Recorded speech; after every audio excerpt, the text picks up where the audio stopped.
Chronological Bible in a Year Reading Plan, day 75. Today we are in Deuteronomy 14 through 16. What really shocked me was where it talks about slavery.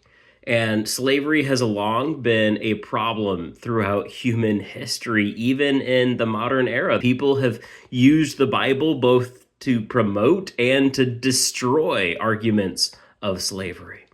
But what really stood out to me was the way God told his people to handle this, I would argue, bad practice. In chapter 15, God is telling them that if your fellow Hebrew, a man or woman, is sold to you and serves you for 6 years, you must set him free in the 7th year. And we've seen this idea before. It's kind of an element of the Jubilee that after 7 years, people are given their freedom, unless the slave requests it. And we're about to see that here.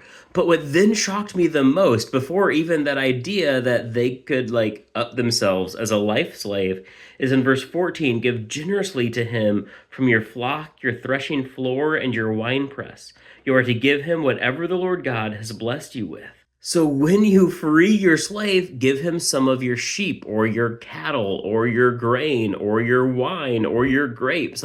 Don't send them away empty-handed. It's not like they just got released on bail and are leaving with what they came with. They worked for you. Give them that blessing. But then we get this weird idea of lifelong self-enslavement.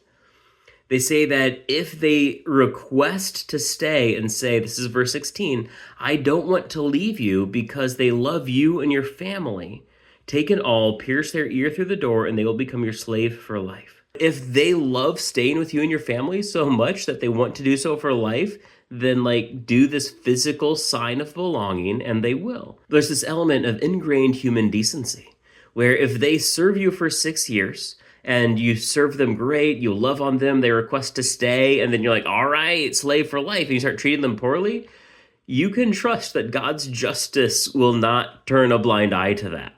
So it's really interesting the way this is handled. It's different than any way even Israel ended up practicing this. But I just find it interesting the way that God handles this act that just is not great. I'm looking forward to seeing how God may address some other terrible human practices. It'll be interesting to see how God rules on those things. And I'm looking forward to that. But until then, God bless.